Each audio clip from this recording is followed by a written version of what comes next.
Boa tarde a todos. Bem-vindos a esta nossa antena aberta, nossa da RSA, das nossas sociedades RSA e AVA, Sociedade de Advogados de Direito Angolano, RSA, conhecida Sociedade de Direito Português. Estou aqui hoje como moderador, Miguel Matias, comigo ao meu lado o Pedro Paes, meu sócio, e o João Luís Soares, associado principal e coordenador da área de compliance do escritório. Também connosco o nosso sócio fundador, António Raposo Subtil, que irão os três participar, portanto, ativamente nesta antena aberta, que tem naturalmente por tema algo que tem vindo a ser uma preocupação emergente de todo o mundo, nomeadamente dos países africanos, neste momento. E estamos a falar da obrigatoriedade que surgiu pela primeira vez com a alteração ao Código Penal, da obrigatoriedade não, da previsibilidade da punição das pessoas coletivas para além das pessoas singulares, pelos comportamentos dos seus dirigentes, algo que é naturalmente uma consequência da ficção jurídica que foi criada há muitos anos do reconhecimento da personalidade da pessoa coletiva. E essa, hoje em dia, a responsabilidade das pessoas coletivas é muito ampla e conduz a muitos mecanismos sancionatórios que o António Subtil irá explicar, mas que obriga, portanto, a montante a outros mecanismos de prevenção, chamado vulgarmente compliance, um compliance corporativo que deve prevenir aquilo que são as exigências mundiais do combate ao financiamento do terrorismo e ao branqueamento de capitais, que nós sabemos tem sido um flagelo ao longo de algum tempo, ou de muito tempo, e que tem minado muito a confiança das instituições e do comércio internacional. Naturalmente que também aquilo que são as regras de conduta dos dirigentes das empresas, das pessoas coletivas, nomeadamente das empresas, aquilo que nós chamamos de corporate governance, são condutas impositivas também por lei, mas condutas de bem-fazer, de compliance, que determinam todo este tipo de comportamento. E por esta importância, entendemos que deveríamos partilhar convosco aquilo que o que tem vindo a ser o trabalho exaustivo e pioneiro, portanto, quer da RSA, quer da AVA, no estudo, na divulgação, na preparação e no acompanhamento dos nossos clientes corporativos neste tipo de problemática. Para começar, eu vou pedir ao António Raposo Subtil, que irá explicar-nos um pouco aquilo que resulta do novo Código Penal angolano e exatamente aquilo que eu disse, o novo regime da responsabilidade das pessoas coletivas e da sua enorme importância. António, tens a palavra. Muito bem, boa tarde a todos e, enfim, também acompanhando as palavras do Miguel Matias,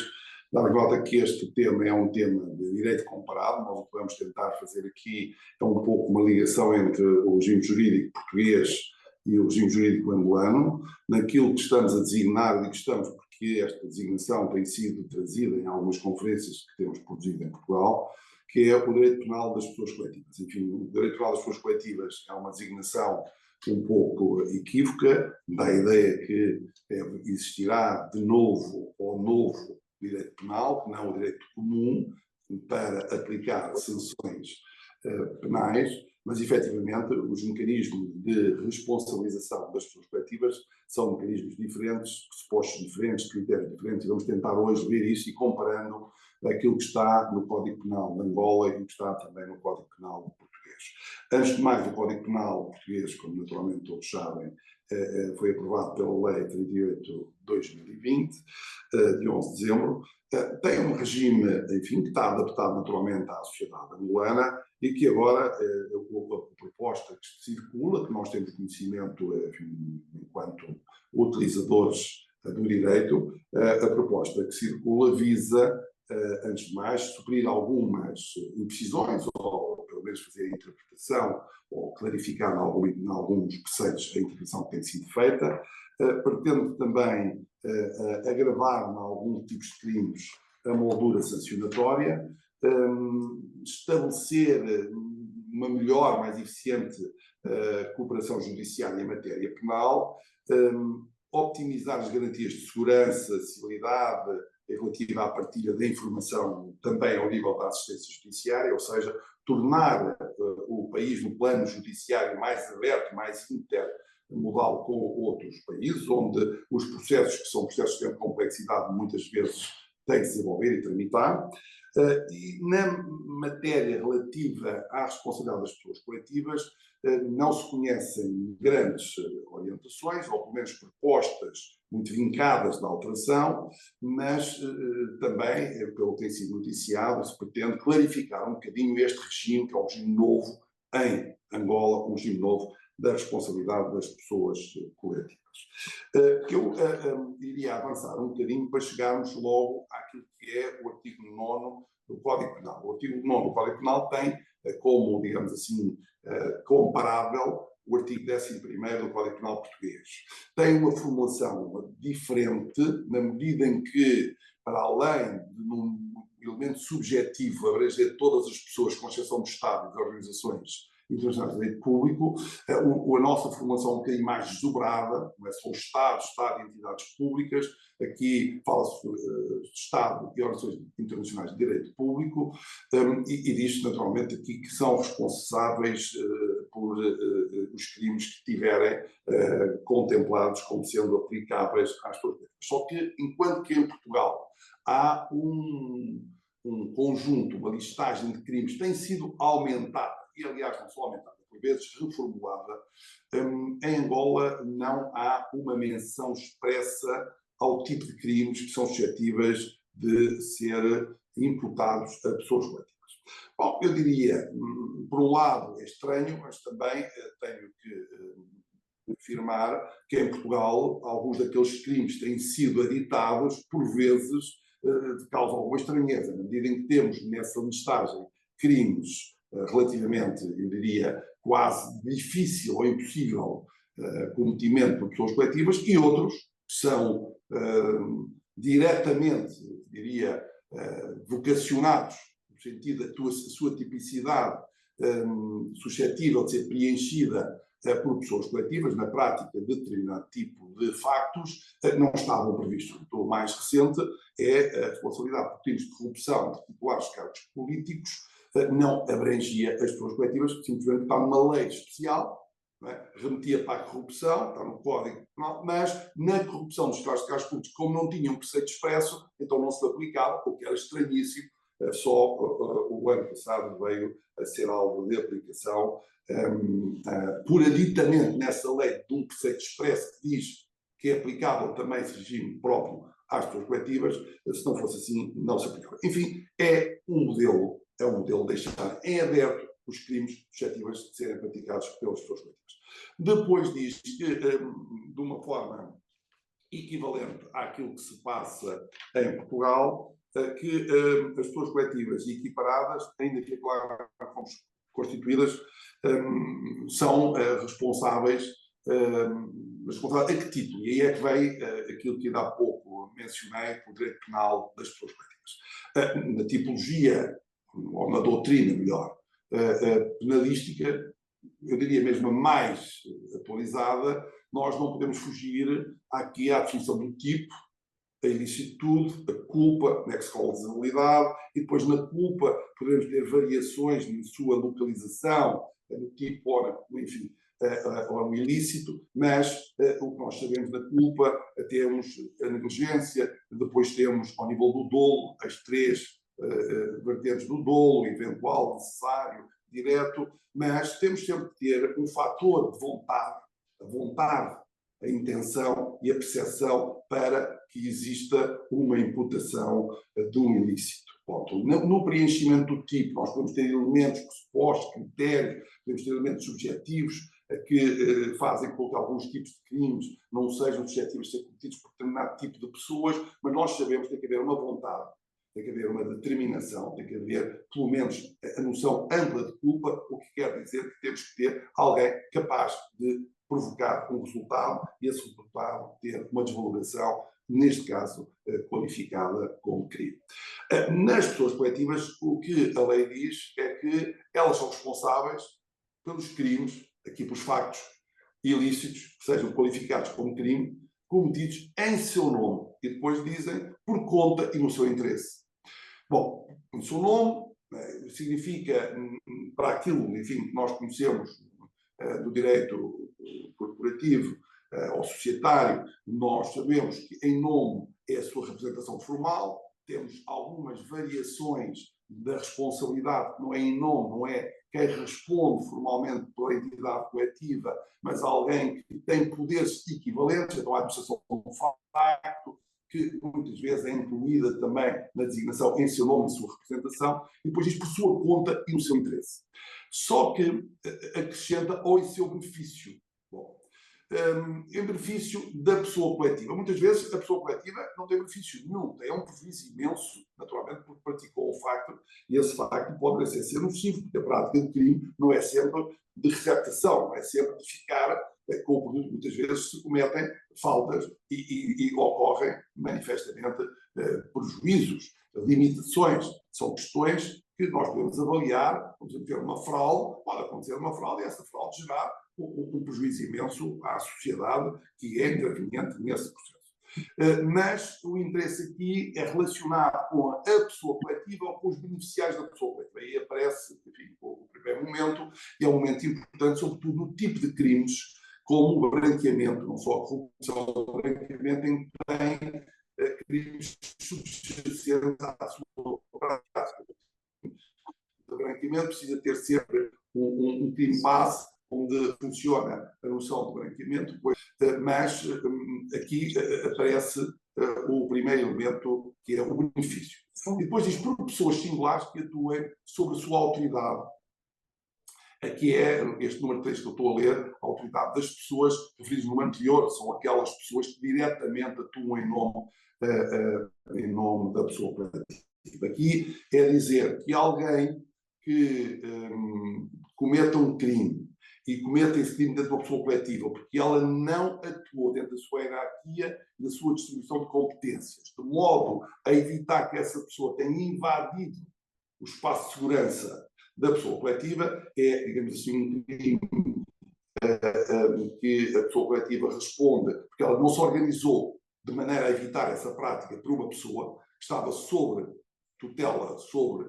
comando de outra, essa sim tinha a direção efetiva da pessoa coletiva. Vejam, 2 escalões. Nós temos em Portugal a distribuição destas 2 formas, o cometimento por uma pessoa que tem representação direta, e depois na linha B do nosso artigo 11, vamos ver mais à frente, dizemos ou por alguém, estando sobre a direção dessa pessoa, tenha violado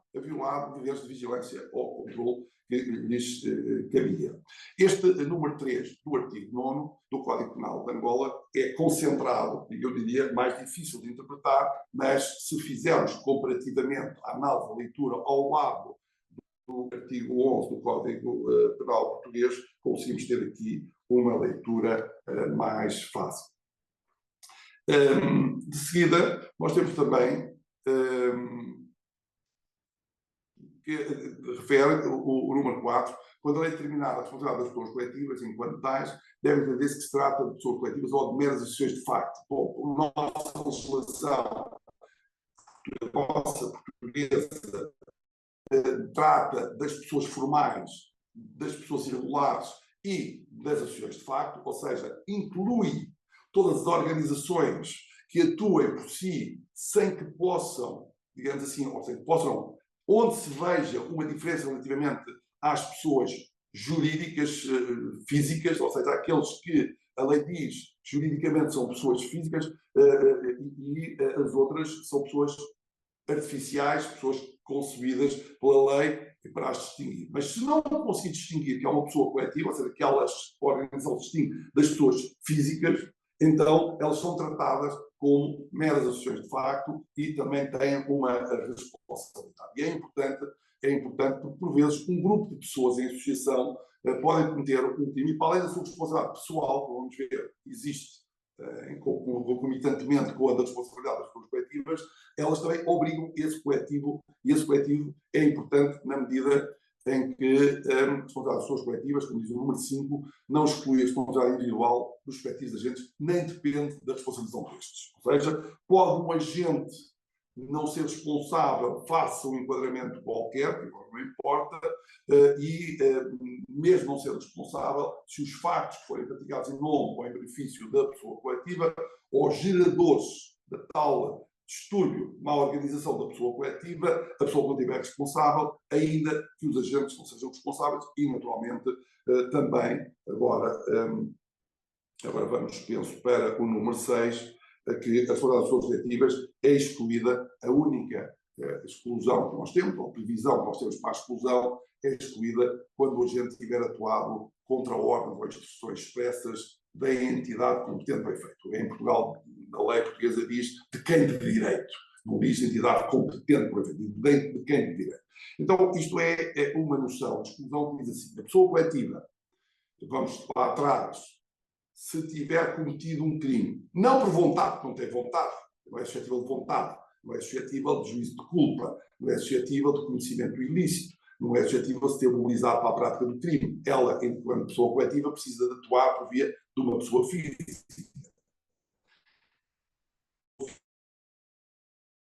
Ou alguém que ter violado deveres de diligência da organização também consegue levar a pessoa coletiva à prática do crime, mas depois vem aqui dizer só não é a pessoa coletiva responsável se o agente tiver atuado contra ordens ou instruções. Quanto às ordens, percebe-se. Se eu digo a alguém, sendo administrador, diretor financeiro, não pode receber valores em dinheiro, e digo claramente, a venda que está a ser feita não pode receber dinheiro dessa pessoa, desse nosso cliente, em dinheiro, ele recebe, obviamente não se pode assacar essa conduta do lado dele. Pode ser ilícita à responsabilidade coletiva. Mas quanto às instruções, é que é diferente. O que é que são instruções? As instruções são um placar a dizer não se pode cometer crimes, não se pode receber dinheiro para além de determinados valores, não se pode vender sem fatura, ou serão instruções, a lei diz expressas, no sentido, instruções que permitam à organização saber quais são os valores, ao código de conduta, os valores da entidade coletiva. Não está esclarecido, isto é os limites que depois dos processos de crimes nós temos dificuldade enquanto advogados em tratar, é que a empresa tinha instruções de que havia procedimentos de vendas, procedimentos de compra, o que seja, de concursos públicos, o que seja, de determinadas regras, tinha até um código de conduta muito bem escrito, tinha uma organização de compliance muito bem estruturada, tinha uma distribuição de competências internas muito, muito bem, enfim, formalizada, tinha também mecanismos de auditoria, mas o que é certo é que essas instruções podem ser entendidas pelo Tribunal, no âmbito de uma instrução, no âmbito de um julgamento de natureza penal, como não sendo expressas ou não sendo diretas, não sendo suscetíveis, não tendo a força suficiente para atingir os fins que deveriam atingir, que é evitar a prática de crimes, ou seja, que alguém dentro da organização cometesse aqueles factos, arrastando a empresa para a responsabilidade penal. Eu não disse isto no princípio, mas naturalmente é conhecido, seguramente que quem está interessado nessas matérias é jurista ou anda muito próximo. Muitos países não têm nos seus códigos, as suas coletivas preferem julgá-las contra ordenações, em penalizações, em indenizações, do que trazê-las para os meios, para o meio da legislação penal, que é tipicamente uma legislação vocacionada para censurar o ilícito, a culpa e, enfim, e nexos de causalidade, onde é fácil entender o que é que a vontade provocou de dano e, por isso, o desvalor da conduta vem desse comportamento negligente ou doloso.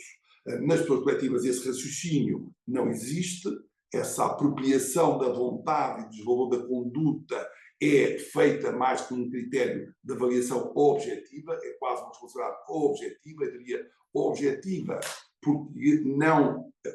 carece de justificar nada para além de que foi no seu interesse, e sendo o seu interesse a única hipótese de excluir ou por conta, e no seu interesse direto ou indireto, ou em seu benefício, só consegue afastar se a entidade coletiva tiver normas, ordens concretas que levem a travar, num dado momento, a prática desses litígios. Nós, na última alteração, em Portugal, o legislador, na última alteração ao Código Penal, seguindo um bocadinho uma orientação doutrinária que alguns países europeus têm, veio introduzir a possibilidade da responsabilidade ser atenuada, até em parte excluída, a medida da pena reduzida, ou pelo menos em circunstância de haver compliance, ser atendida para efeitos da medida da pena, já vamos ver mais à frente, de forma rápida, fê-lo de forma a estimular as empresas a criar mecanismos, estes mecanismos, instruções expressas, normas, enfim, códigos de conduta, mecanismos de controle, auditoria, que se for arrastada para a prática do crime por alguém, um seu dirigente, se for arrastada, possa dizer, mas eu fiz tudo para impedir que isso acontecesse. E então, neste caso, não há bem uma exclusão da ilicitude, da prática do crime, mas, enfim, estamos lá próximos, vamos ver como é que os tribunais depois vão reagir. A seguir, temos aqui também uma menção em que as alterações de vicissitudes ao nível das pessoas coletivas, transmissões, cisões, fusões, não determinam a extinção da responsabilidade penal, ou seja, se uma pessoa coletiva cometeu uma falta, mas entretanto é fundida noutra empresa ou há uma cisão e separa património, enquanto não tiver discutido, enquanto não tiver resolvida a responsabilidade penal, não tiver sido enfim, feita a censura e efetivada a pena, não se podem, digamos assim,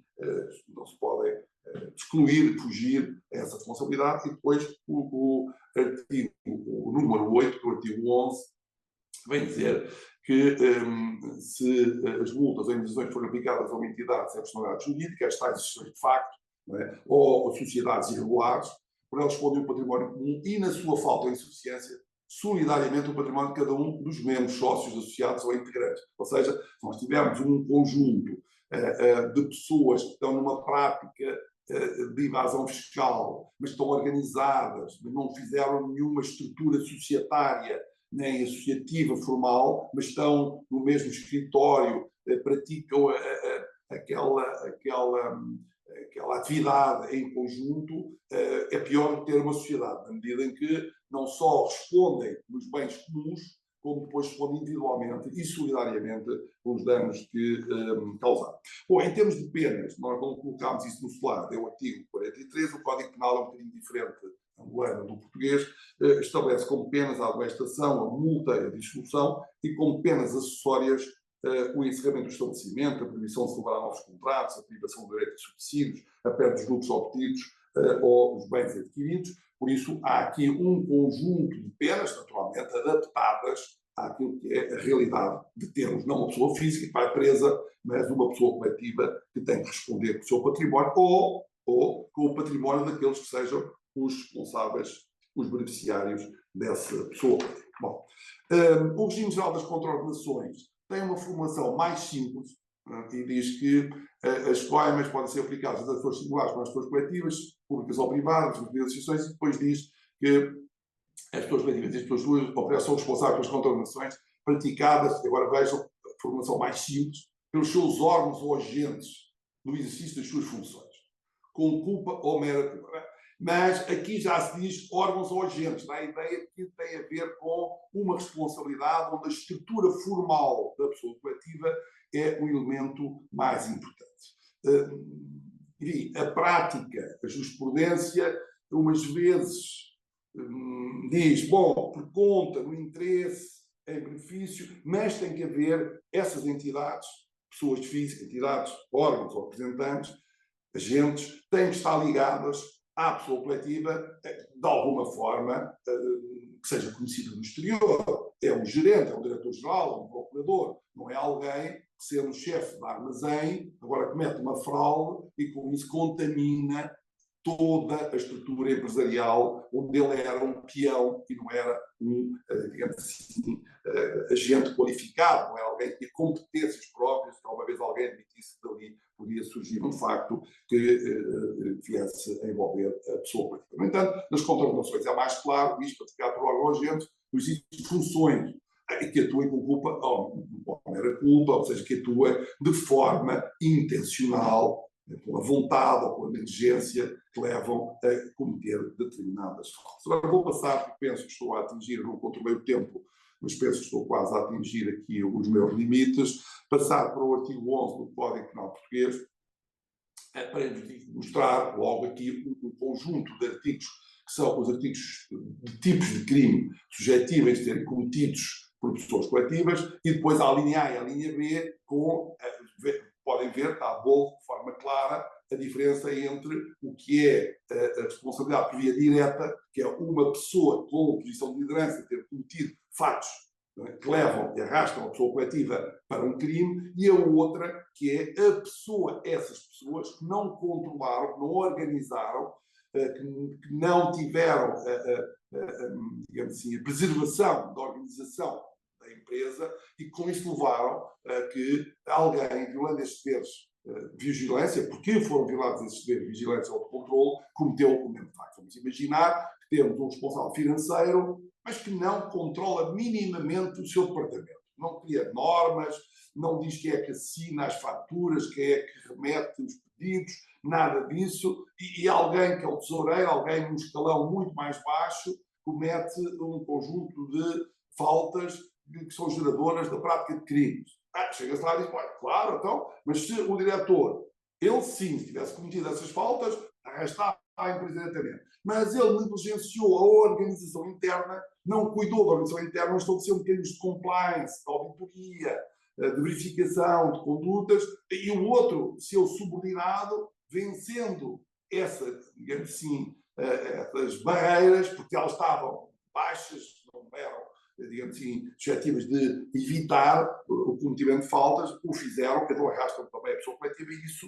depois, em termos de doutrina, tem nomes, tem defesas e tal, muita coisa sobre isso, mas aqui no direito comparado aparece separado, no nosso caso, entre a linha nosso, português, entre a linha A e a linha B. Mas também diz mais, esta é uma novidade relativamente a Angola, que é muito importante, sobretudo para os colegas que praticam penal, e aqui o penal das pessoas coletivas, é que o número 4, o artigo 11,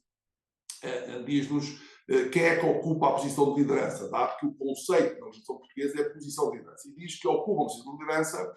aqueles que tiverem autoridade para o seu controle da sua atividade. Mas depois acrescenta, na última alteração, no ano passado, incluindo os membros não executivos do órgão de administração e os membros do órgão de fiscalização. É por isso que, no anúncio desta conferência, nós dissemos responsabilidades das pessoas livres e dos seus dirigentes. Porquê? Porque às vezes entende-se, eu sou membro não executivo, eu sou de um conselho consultivo, eu sou só advogado com poderes de representação, mas, cuidado, se tiver uma posição determinante, uma posição importante, uma posição relevante, uma posição de capacidade, esta capacidade de controlar a atividade, de mudar práticas ou de evitar práticas, ilícitas, obviamente, que se considera que tem posição de liderança e que os seus comportamentos são suscetíveis de arrastar a sociedade para a prática de atos ilícitos. Isso é muito importante depois definir na organização quem é que tem essa posição de liderança, e por isso a organização interna hoje das pessoas coletivas obedece a estatutos, a contratos, a pelouros, a manuais de conduta, a regras de atribuição de competências, a atos da Conselho de Administração, é algo muito mais e deve ser suscetível de formalização, e que impõe uma formalização do que acontecia no passado, precisamente por causa deste tipo de formulações que a lei estabelece. Bom, quanto à questão da exclusão da responsabilidade, como vê, o número 6 é muito próximo daquilo que diz o Código Penal angolano, é excluída a responsabilidade quando a gente tiver atuado contra órgãos de instruções expressas. Agora dizer quem direito, não diz quem competente, quem direito. Bom, vamos admitir que é a mesma coisa, não temos tempo para ir muito mais longe. Depois temos aqui também as regras, como é que funcionam a responsabilidade pelas multas do artigo 9, que vai um bocadinho além, vale a pena depois, enfim, fazer a comparação com o regime angolano, que diz que são subsidiariamente responsáveis pelo pagamento das multas quem tiver a posição de liderança. Vejam, alguém comete, um administrador financeiro, comete uma falta, fez um desvio, fez pagamentos de dinheiro, recebeu dinheiro, não depositou nas contas, o que seja. Imaginem a perversidade maior, o ilícito maior que pode cometer. Mas os outros administradores, se a empresa responsável não puder pagar, eles, por terem a posição de liderança, são subsidiariamente responsáveis. Em Portugal, no caso da legislação angolana, não é muito claro esta situação, não está, enfim, escrito, chamamos assim, a norma, não tem uma previsão, mas parece que se pode interpretar, na minha opinião, da responsabilidade daqueles que atuam em representação da empresa. Depois aqui diz quando é que se pode excluir, são os momentos que é, mas eu já não era administrador, eu votei contra, e por isso a importância das pessoas, quando são administradores, não serem seguidistas, não dizerem só o que os outros querem que se ouça, terem um comportamento mais autónomo, e por isso que eles devem responder, e se não o fizerem, obviamente que um dia são chamados a assumir essa responsabilidade. Agora passava aqui para as noções que são novas. Isto tem tanta importância, sobretudo para quem ainda se recorda das aulas de introdução ao direito, e nas aulas de introdução ao direito há conceitos que nós, tal como também quando, enfim, eu dei aulas durante muitos anos, e havia sempre a necessidade de, além da introdução ao direito, do conceito de normas, de atribuição, sanção, enfim, diferenças entre normas jurídicas e outro tipo de normas, havia sempre entre os conceitos que na Constituição eram determinantes, presunção de inocência, tipicidade, nula pena sine lege, aquelas coisas todas que formam um jurista, e por isso quando é penalista, esse penalista, que eu digo clássico, o que é que tinha? Tipo, o ilícito, a culpa, a imputação, causa de exclusão, nexo, causalidade, quadro, era isso. Hoje, quando nós tratamos da responsabilidade penal das pessoas coletivas, deste novo direito penal das pessoas coletivas e dos seus dirigentes, o que nós temos são as noções que estão aí, são 10 pontos em que nós temos conceitos que nunca precisaríamos de adotar, de conhecer, se tivéssemos unicamente a tratar da responsabilidade individual, ou seja, da responsabilidade das pessoas físicas. Vale a pena entender que hoje, tendo uma pessoa coletiva como arguida, como acusada, como sentenciada, não basta o cardápio dos conceitos que um penalista clássico tinha para resolver essas questões. Bom, e agora avançando um pouco, já para finalizar, com aquilo que é novo, que está no artigo 90b, que nesta parte só é nova parcialmente, dado que a conversão de penas de multa, ou se quiserem, penas de prisão e multa, penas de multa e prisão, esta correspondência tem que ser assim, porque é uma pena de multa, e depois, quando se estabelece a medida da pena, é preciso converter isto em dinheiro, e este é o modelo que nós temos, mas também se fala aqui, e vem no artigo 90, no número 4, dos programas de compliance. Essa é a grande novidade, que é uma empresa que tenha programas de cumprimento normativo, medidas de controle de vigilância idóneas, pode ter e pode não excluir a sua responsabilidade sem mais, mas pode conseguir evitar a imputação por comportamentos que alguém dentro da sua empresa não está legitimado, no plano formal, não tendo controlo da atividade, atuou contra normas, contra ordens e contra um programa. Ou seja, a formação foi dada, o programa de cumprimento normativo, digam, de regras de compliance, de controle, de auditoria, de organização interna, faz com que fosse uma ocorrência completamente anormal, não era, enfim, inesperada. E isso tem muita importância neste novo plano hoje da função das pessoas coletivas. Por isso, uma empresa não organizada é como alguém que não tinha cultura cívica no passado e por isso cometia faltas sem saber que elas eram proibidas, sem saber que a norma, digamos assim, impedia. Alguém que andava na estrada sem saber que o limite de velocidade era os 120 km por hora, ou na Alemanha 180, ou em França 110, e por isso cometia uma falta, não lia, não sabia. Hoje, uma empresa não organizada, sem um programa de compliance, tem um programa de cumprimento normativo, pode ter mais dificuldades do que outra que está devidamente organizada. Bom, as outras sessões são um bocadinho para explicitar outros níveis de responsabilidade. Fica aqui uma panorâmica geral comparada entre o regime português e o regime de Angola, e depois, naturalmente, na fase das perguntas e respostas, estarei aqui disponível para continuar convosco e podermos explicitar algumas destas ideias. Foi um bocadinho a ritmo acelerado, mas realmente o tempo a distribuir por todos não era muito, julgo que excedi o meu tempo. Por isso peço desculpa também. Bem, obrigado, António. Eu penso que me estão a ouvir. Agradeço a tua intervenção e esta análise portanto, comparativa entre os dois modelos, e a análise comparativa tem importância para se perceber que o regime português é um pouco mais antigo, portanto, e o regime angolano mais novo. Como referiste agora no fim muito bem, portanto, há um conjunto de exigências que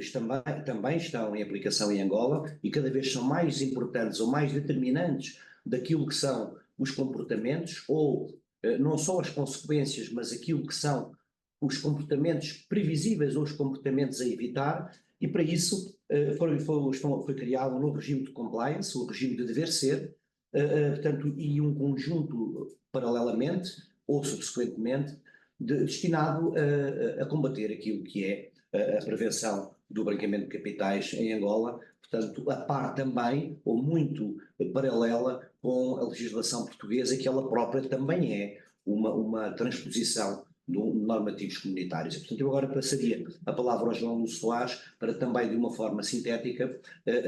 poder dar-nos aqui uma pincelada geral sobre aquilo que são as novas exigências de compliance e prevenção de branqueamento de capitais em Angola. Esqueci-me no início de vos referir que, naturalmente, após as 3 apresentações, estamos todos ao dispor para as perguntas que entendam colocar e que entendam como relevantes, iremos responder a todas. Muito obrigado, João Lúcio Soares.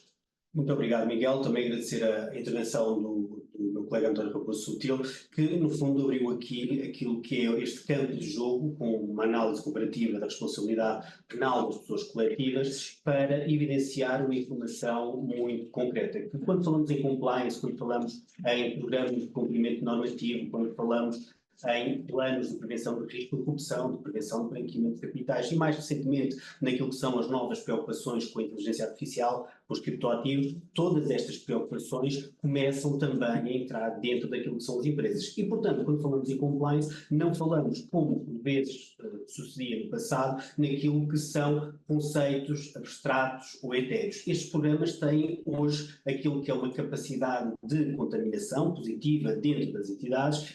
essas que já ultrapassaram aquele estigma de, muitas vezes, ou por vezes, serem entendidas como lugares de uma opacidade desejável, até para, enfim, contrapor àquilo que eram os avanços das investigações criminais. Portanto, hoje em dia, as entidades são compreendidas como agentes-chave de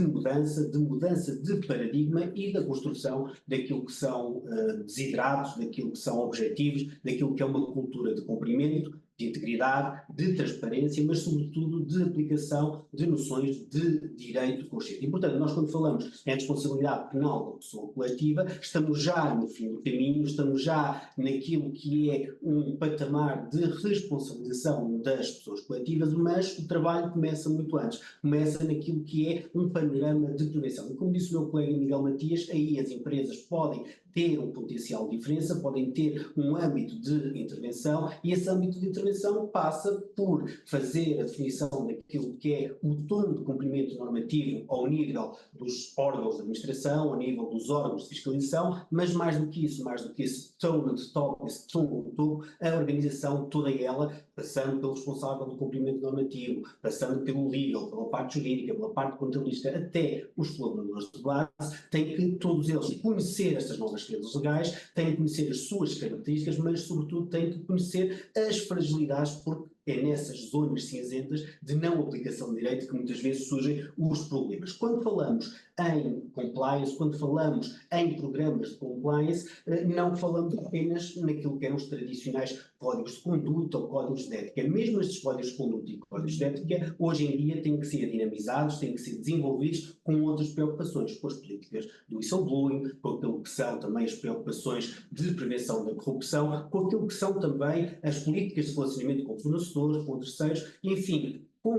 todos estes contributos, nós acabamos por ter aqui um conjunto de políticas, um conjunto de procedimentos que têm que se tornar rapidamente naquilo que é o ADN organizacional, o ADN empresarial de uma dada entidade. Eu vou aqui só, de forma muito breve, realçar e sublinhar 2 desses instrumentos, talvez até pela importância que têm na implementação destes programas de compliance. Começamos pelo Código de Ética. O Código de Ética é, como todos sabem, um instrumento que visa fazer uma súmula, uma sistematização do conjunto de princípios, valores éticos, da missão e da visão da empresa. No entanto, a verdade é que este Código de Conduta tem também um caráter cada vez mais dinâmico, cada vez mais flexível. Os princípios, os valores, os objetivos, aquilo que é a alma, o ADN da empresa, continua lá, mas mais do que isso, é necessário servirem-se deste Código de Conduta, as entidades obrigadas em todas estas redes legais, para conseguir transmitir um conjunto de informação jurídica, mas também de informação procedimental, na análise de riscos, naquilo que é a sinalização precoce de riscos, mas sobretudo naquilo que é o papel de todos os colaboradores na mitigação desses mesmos riscos. E, portanto, nós hoje nos códigos de conduta, além deste conjunto de princípios e de valores éticos, encontramos também aquilo que são outras preocupações de prevenção do branqueamento de capitais, de prevenção da corrupção, também dos canais de denúncia e de whistleblowing, que acabam por dar um âmbito de aplicação muito mais geral, muito mais transversal, mas também muito mais estrutural de abordagem a estas regras de cumprimento normativo. Estes códigos de condutas, obviamente, temos que acrescentar aquilo que são, muitas vezes, as exigências legais previstas nessas redes legais. Na prevenção do branqueamento de capitais, falamos nas obrigações das entidades obrigadas em fazerem um manual de prevenção de branqueamento de capitais. Quando falamos no regime geral da prevenção da corrupção, aqui já em Portugal, aquilo que falamos é também um plano de prevenção de riscos de corrupção, falamos na elaboração de matrizes de risco específicas, sempre à área de atividade da própria empresa, mas todas estas preocupações têm que ser articuladas, têm que ser sistematizadas, têm que ser harmonizadas num programa de cumprimento normativo geral que acaba por desdobrar-se em todas estas vertentes. Além daquilo que são estas preocupações com a prevenção do branqueamento de capitais, com a prevenção da corrupção, com aquilo que também são a dinamização ou desenvolvimento moderno destes códigos de conduta, um dos grandes desenvolvimentos que, enfim, tem marcado os últimos meses, os últimos anos relativamente a esta área do compliance, é a assunção da importância dos canais de denúncia. E existem a nível europeu, aqui em Portugal, e, enfim, Angola seguirá certamente o mesmo caminho, aquilo que são as preocupações com o estabelecimento de canais de denúncia. Estes são plataformas, são serviços através dos quais os colaboradores podem, efetivamente, suportar comportamentos inadequados, ilegais, antiéticos que surjam dentro das próprias entidades. São uma primeira linha de defesa, uma primeira linha de prevenção dentro das próprias entidades. No passado, esses canais de denúncia podiam, enfim, efetivar-se através de e-mails, através de hotlines e através de outro tipo de instrumentos. Hoje em dia, aquilo que são os normativos, aquilo que são as redes legais relativamente à implementação dos canais de denúncia, exigem que estes canais de denúncia estejam equipados para lidar com todas as redes legais existentes, desde a prevenção da corrupção até o sistema da prevenção do branqueamento de capitais e com todos os fenómenos tradicionais de assédio, de mobbing e de outros, de fraude, de corrupção, que, enfim, surgem em todas estas entidades, mas mais do que isso devem também garantir aquilo que é o anonimato, aquilo que é a privacidade e devem proibir a retaliação contra os colaboradores, contra os funcionários, contra os trabalhadores que se sirvam desses canais de denúncia. A importância destes canais de denúncia é imensurável. Imensurável porque, efetivamente, é um braço operativo em que as próprias entidades podem, como eu disse no início, fazer parte deste movimento de construção dessa cultura de integridade e de transparência. No âmbito específico do branqueamento de capitais, ou da prevenção do branqueamento de capitais, o caminho também está a ser feito. Passámos daquilo que era a exigência de fazer manuais de branqueamento de capitais para também outros vetores. Esses vetores, muitas vezes, através da utilização até de mecanismos de inteligência artificial. Para esses processos de identificação de operações suspeitas, no âmbito da prevenção do branqueamento de capitais, é necessário que haja um constante cuidado com a análise contínua de todas as transações, com a operacionalização também daquilo que são os mecanismos de identificação e diligência iniciais. Falamos, obviamente, no KYC, no Your Customer, no KIT, no Your Transactions, mas, sobretudo, também numa ideia, que é uma ideia muito construída e também muito atual, que estes procedimentos de identificação dos clientes, de entrada e de onboarding dos clientes, não podem ser cristalizados no tempo. Portanto, a prevenção do branqueamento de capitais, nomeadamente este princípio de identificação e de diligência no onboarding dos clientes, deve ser realizado de forma periódica. Mais do que isso, deve ser realizado de forma reforçada se existirem, enfim, alguns riscos ou sinalizados alguns riscos que exijam uma abordagem mais musculada. A tudo isto temos depois aquilo que são as novas tecnologias na análise de Big Data, na análise de dados, naquilo que são os sistemas automatizados, no traçamento de perfil desses próprios clientes, no traçamento das transações e que, obviamente, vêm para lá daquilo que são as fragilidades de intervenção humana, dinamizar todo este processo de sinalização, dinamizar todo este processo também de prevenção destes riscos de branqueamento de capitais. Obviamente também que quando falamos em compliance, quando falamos em prevenção de branqueamento de capitais, quando falamos em prevenção da corrupção, quando falamos em whistleblowing, e a estas temáticas podíamos juntar muitas outras, enfim, relacionado com aquilo que é também os novos mecanismos de inteligência artificial, as novas preocupações com criptoativos e outras realidades que começam agora a surgir, temos que falar necessariamente em dois grandes vetores. Um primeiro de formação, a formação, os programas de formação junto da administração de topo, junto das estruturas jurídicas, junto daquilo que são as estruturas de compliance, mas sobretudo junto da estrutura base, isto é, dos colaboradores base, é essencial para que estas exigências de compliance, estas exigências de prevenção sejam entendidas como um ADN da própria empresa, um valor institucional da própria empresa e, por outro lado, uma vez que muitos destes fenómenos de direito penal, económico ou de white-collar crimes acabam por acontecer em vários ordenamentos jurídicos e cada vez mais até no espaço digital, é necessário também aquilo que é um processo apurado de partilha de informações e também de mecanismos de cooperação internacional para fazer face àquilo que são fenómenos poliédricos e que tocam em vários ordenamentos jurídicos. Obviamente que tudo isto tem uma razão de ser. Nós estamos aqui a falar em prevenção de branqueamento de capitais, estamos aqui a falar também na prevenção da corrupção,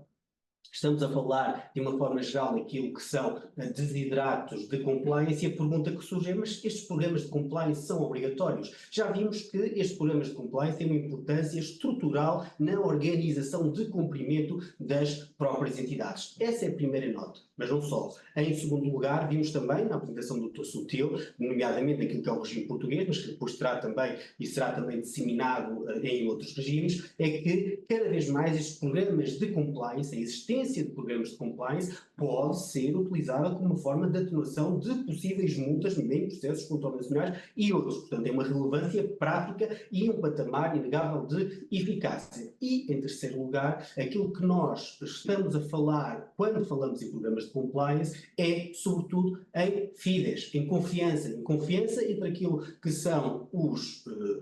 membros, os funcionários, os colaboradores, os trabalhadores de uma determinada entidade, entre essa própria entidade e entre depois um patamar dos próprios clientes. E essa confiança é fundamental. E por isso os programas de compliance são importantíssimos não só na defesa daquilo que é a reputação das entidades, a reputação das empresas, mas sobretudo naquilo que é também a construção de uma ideia de confiança num funcionamento regular, num funcionamento transparente dessas próprias entidades. Afunilando aqui um bocadinho esta exposição, obviamente que todas estas preocupações de compliance nesta apresentação e nesta nossa abordagem são consubstanciadas também naquilo que é o estado da arte da prevenção do branqueamento de capitais, neste caso em Angola. Aquilo que a Lei de Prevenção do Branqueamento de Capitais acaba por estabelecer é um conjunto lato de deveres que estão consignados na Lei de Prevenção de Branqueamento de Capitais e que devem ser, obviamente, tomados e cumpridos pelas entidades obrigadas, mas que nós aqui, para efeito desta apresentação, vamos apenas fazer um highlight de alguns deles. Falamos desde logo da importância daquilo que é a avaliação do risco. Vocês podem aqui encontrar neste diagrama uma súmula geral dos deveres existentes no patamar geral sobre as entidades obrigadas, mas sublinhando a avaliação do risco. É importantíssimo. As entidades devem ter estruturas dinâmicas, flexíveis, mas também dotadas do conhecimento técnico suficiente para identificar, para avaliar, para compreender, mas sobretudo também para mitigar aquilo que são os riscos de branqueamento de capitais e, obviamente, que isto faz-se na prática através da elaboração de matrizes de risco. Estas matrizes de risco funcionam com aquilo que é a interseção de um grau de probabilidade de um risco de branqueamento de capitais versus o impacto da sua ocorrência, e as entidades, de acordo com as suas áreas de atividade, têm que fazer uma identificação de todos estes riscos, têm que fazer uma identificação da probabilidade da sua ocorrência, têm que fazer uma identificação do impacto da sua ocorrência e depois têm que, de forma desenvolvida, se esse risco ocorrer, delinear aquilo que é o conjunto de medidas que essa própria entidade deve exercer, deve pôr em prática de forma imediata para controlar a existência desse risco. Portanto, esta avaliação de risco e, obviamente, a sensibilidade jurídica, a formação jurídica dos responsáveis de cumprimento normativo para colocar em prática estas preocupações é fundamental também nas entidades obrigadas. Também já falámos daquilo que é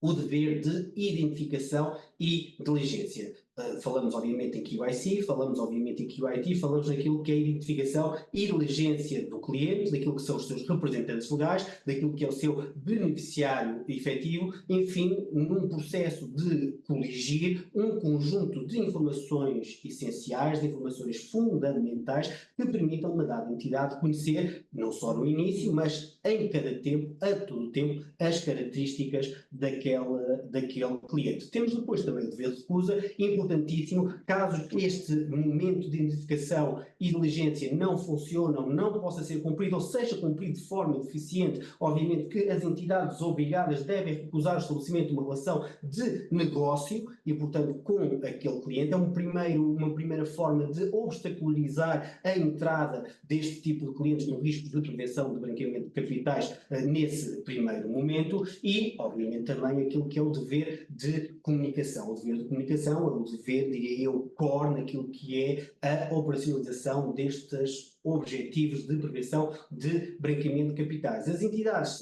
sempre que tenham conhecimento direto, indireto e, por exemplo, no caso da Lei de Prevenção de Branqueamento de Capitais portuguesa, até quase um conhecimento presuntivo, devem comunicar aquilo que são situações que possam consubstanciar riscos de prevenção de branqueamento de capitais. Também, na Lei de Prevenção de Branqueamento de Capitais angolana, este dever existe no artigo 17, sendo que as entidades devem informar de imediato as UIFs, as unidades financeiras, sempre que saibam ou tenham suspeitas de que se está a realizar ou houve tentativa de uma operação suscetível de prática de crime de branqueamento de capitais. Por último, também o dever de abstenção. Sempre que se verifique uma operação suspeita ou suscetível de ser um crime, as entidades devem ainda abster-se de executar qualquer operação relacionada com o cliente.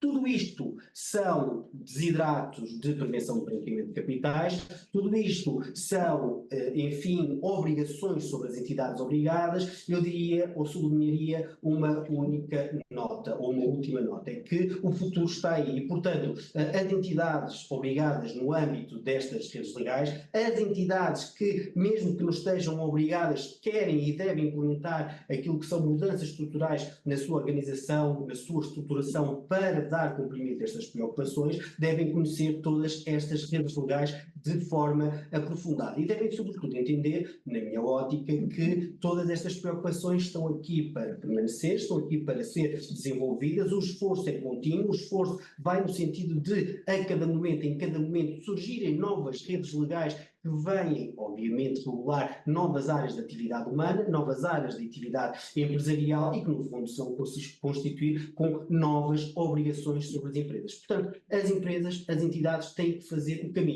caminho de forma paciente, fazer o caminho de forma calma, mas, obviamente, com alguma urgência de se dotarem de conhecimento técnico, de estruturas de compliance adequadas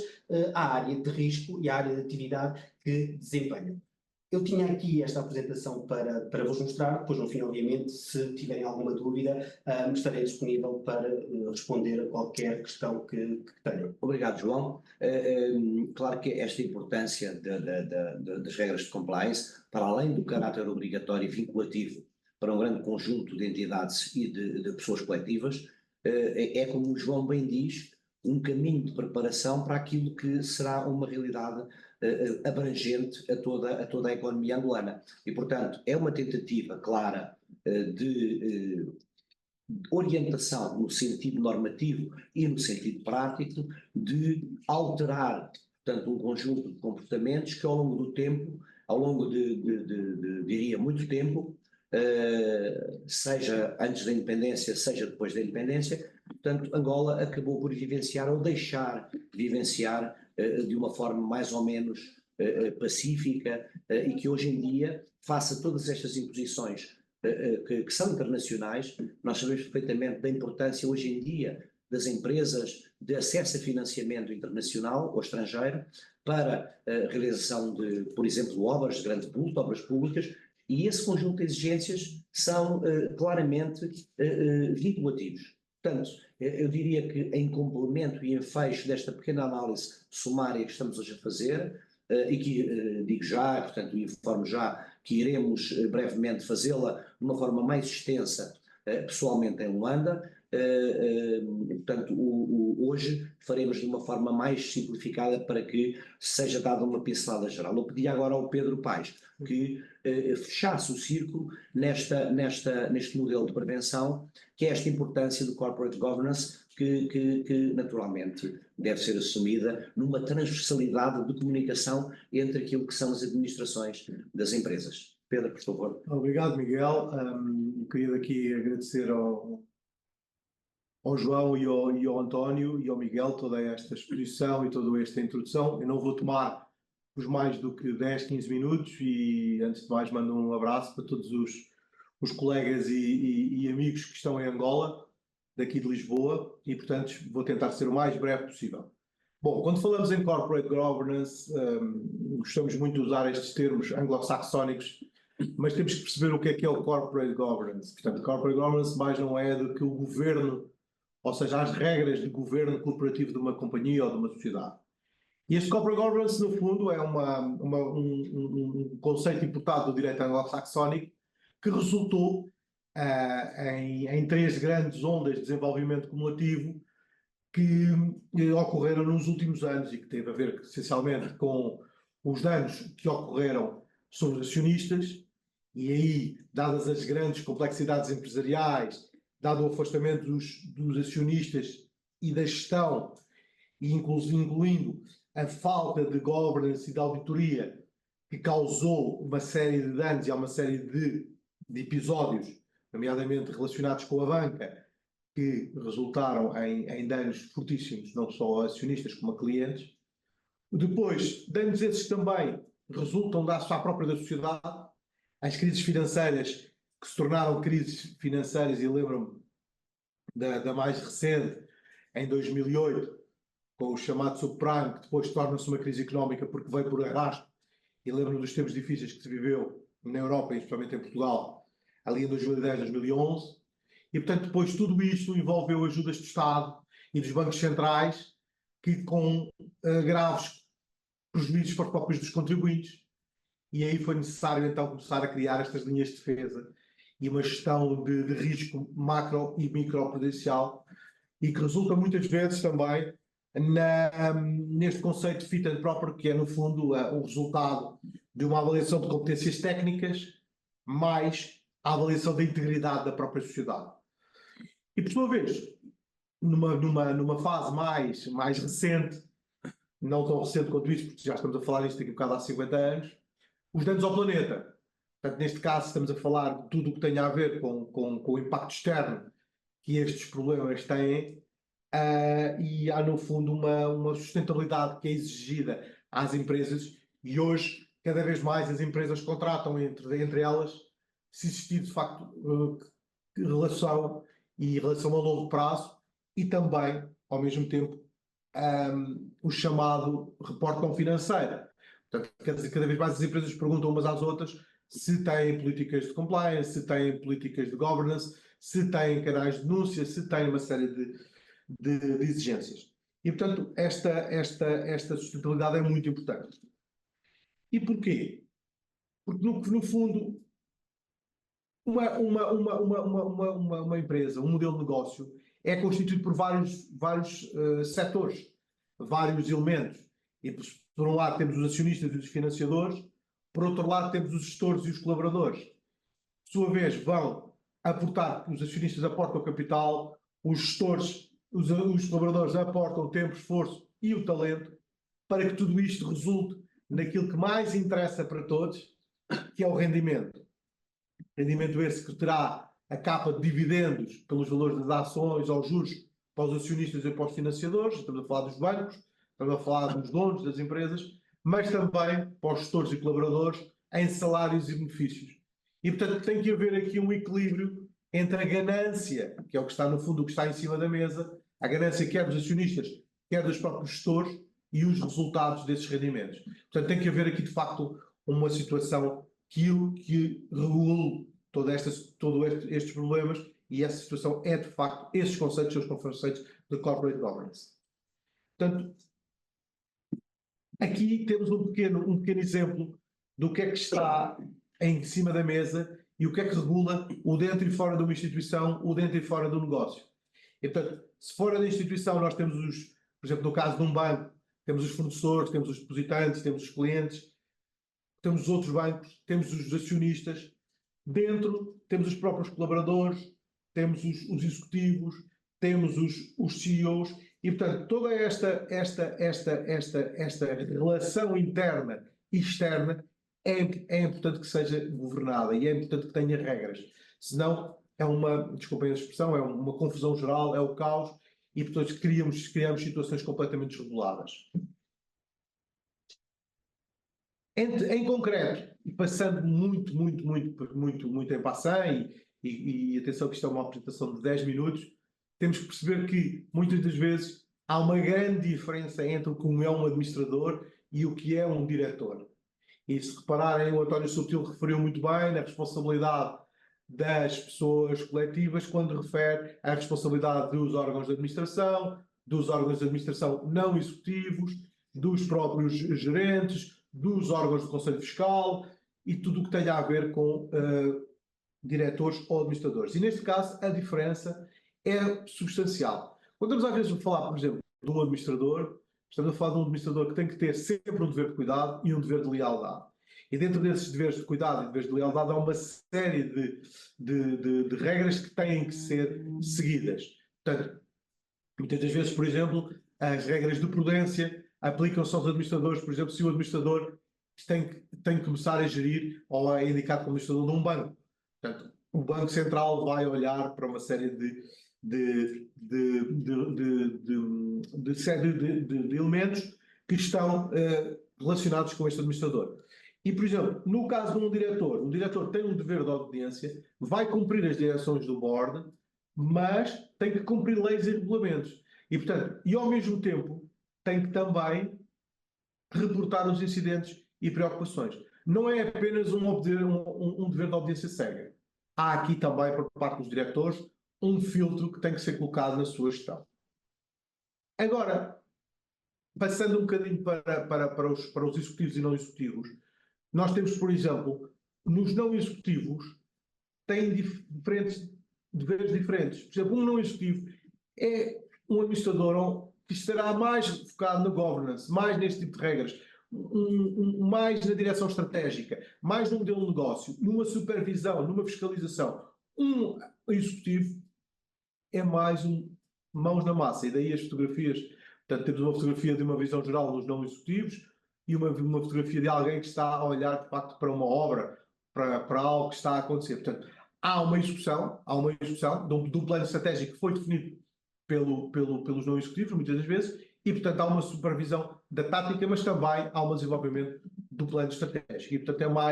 é mais uma execução. Depois, a liderança, nestes casos, e muitas das vezes fala-se em Chairman, PCA, PCE, CEO, e aqui temos que muitas vezes as funções confundem-se, mas os cargos em si podem ser muito distintos.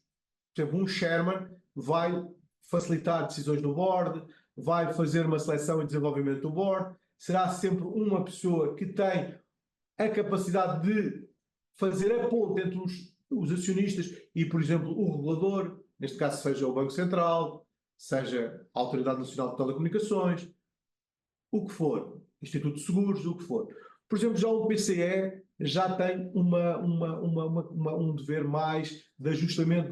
das atitudes que são tomadas, tem que, no fundo, concentrar o poder e também tem que fazer um bocadinho o contrapeso. E já um CEO é, de facto, quem tem o comando, quem runs the business. Ao contrário do chairman que runs the board, o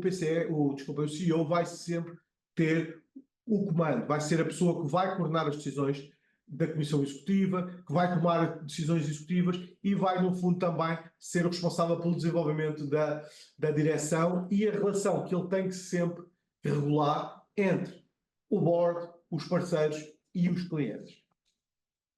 Na tomada de decisão, numa instituição, numa companhia, numa sociedade, há dois vetores sempre que se juntam para dar um resultado final. E aí teremos, de um lado, a estrutura organizacional, com o modelo de governance, com a liderança, com a composição, com tudo aquilo que estamos a falar, mais os processos os processos e sistemas, e aqui podemos sim falar também das políticas, as políticas de compliance, e depois temos o debate, temos a votação, a execução e o controle. O controle, sim, é de facto aquilo que o João referia e que o António também referia. Há que haver sempre aqui um checks and balance. E isto, no fundo, vai dar um resultado final, que vai ser uma tomada de decisão informada, sustentável, eficiente e eficaz. E, portanto, falando de sustentabilidade, passamos rapidamente para um modelo de corporate governance para as preocupações de ESG. E ESG também é um termo anglo-saxónico e hoje a ESG desenvolve-se muito, é um tema que tem sido preocupação diária de todos os CEOs, de todas as companhias em todo o mundo, e de facto o ESG o que é? É uma sigla que quer dizer Environmental, o S, Social, e o G ou o G, Governance. Portanto, estaremos a falar de uma sigla que significa ambiente, social ou sociedade e governance. Portanto, aquilo que falámos no início, corporate governance, mas agora mais desenvolvente na área do ambiente e da área do social ou sociedade. E, portanto, aqui teríamos o ambiental, o social e a governança. São medidas que garantem a sustentabilidade das atividades e o relacionamento positivo com os diversos públicos e diversos players. E, portanto, também garantem, de alguma maneira, uma governança, um governo da sociedade que seja ético e responsável para com todas as partes envolvidas. Um bocadinho de história, e muito rápido, no termo ESG foi proposto em 2004 pelo secretário-geral Kofi Annan, que era secretário-geral das Nações Unidas, e, portanto, foi destinado aos 50 CEOs das principais instituições financeiras mundiais. E, portanto, foi criado um pacto global e foi criado um documento que se denominava Who Cares Who Wins, quem se importa vencerá, e, portanto, a iniciativa teria sempre uma parceria com o Banco Mundial e iria integrar fatores sociais, ambientais e de governance no mercado de capitais. Tudo isto começa com o mercado de capitais e depois, sim, se estende às restantes sociedades da economia mundial. E, portanto, atualmente, o ESG é um guia que funciona para as empresas em todo o mundo que terão que seguir estas boas práticas sobre a égide dos chamados ODS, que são os Objetivos de Desenvolvimento Sustentável estabelecidos pela ONU em 2015. Ao todo, existem 17 ODS e, portanto, contemplam metas e indicadores que devem ser cumpridos até 2030. Entre os ODS estão compromissos como a erradicação da pobreza, redução das desigualdades, a ação contra a mudança global do clima e igualdade de género. Para Angola isto é muito importante, porque, de facto, a economia angolana tem ainda muito espaço para desenvolver todos estes conceitos e tem ainda uma capacidade para adaptar uma série de conceitos que muitas das vezes nas empresas europeias já estão em situação de maturidade e, portanto, já estão muito mais desenvolvidos. Portanto, no caso em concreto, só para vocês terem noção, e cada vez mais se começa a fazer negócio com empresas que estão certificadas em ESG, para terem noção, os fundos de ESG nos Estados Unidos captaram cerca de 2 bilhões de dólares, apenas em 2020. Portanto, estamos a falar de um mercado com muito potencial e que as empresas, entre elas, só começam a contratar e só começam a negociar entre elas se forem devidamente certificadas em ESG. A nível da adesão do mercado, estamos a falar que foi feito um questionário, uma pesquisa, em que 75% das empresas consideram ser crucial os aspectos de ESG no seu dia-a-dia como uma prioridade, mas apenas 14% é que dessas empresas levam o assunto para as suas tomadas de decisão. Isto está a mudar e está a mudar radicalmente. E, portanto, cada vez mais as empresas estão a querer ser compliance, ser certificadas ESG e, portanto, levando isto. Para terminar, há alguns exemplos da aplicação dos conceitos de ESG a nível ambiental. Temos as medidas da redução da emissão de carbono, temos as reduções da poluição das águas, a gestão dos resíduos, as ações de preservação das matas e o reflorestamento. A nível de governance, já falámos, portanto, criação de políticas corporativas, mecanismos internos, como o João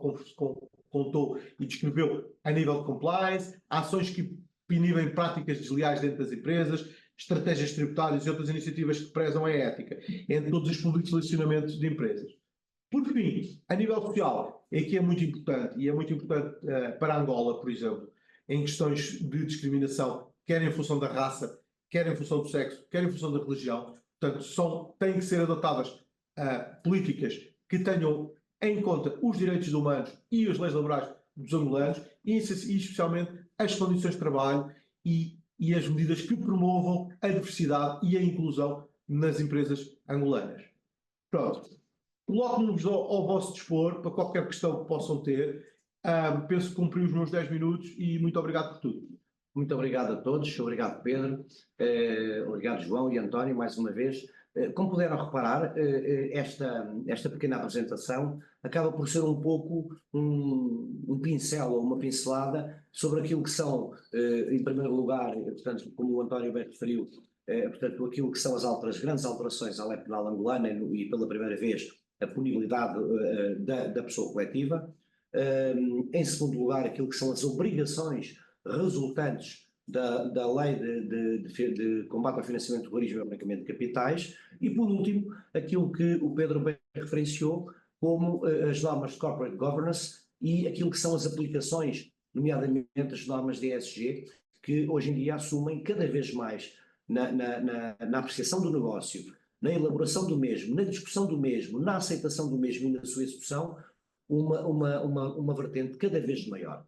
Pronto, por isso, meus caros, estamos ao dispor para algumas perguntas que entendam neste momento colocar-nos, sem prejuízo naturalmente a todos, de vos dizer que iremos desenvolvê-la e aplicá-la em Angola de uma forma muito mais exaustiva para, portanto, em princípio, durante o mês de julho. As duas nossas sociedades, RSA e AVA, têm esta grande preocupação. Estamos na primeira linha, portanto, na implementação, no estudo, na análise, no acompanhamento e no apoio, portanto, a todos os nossos clientes, e não só, mesmo dentro da comunidade académica e na divulgação, estamos, portanto, muito preocupados com esta possibilidade de podermos, portanto, partilhar convosco e de implementarmos este conjunto de normativos que são muito importantes na prática. Muito obrigado a todos e ficamos então à espera de nos vermos em Luanda. Obrigado.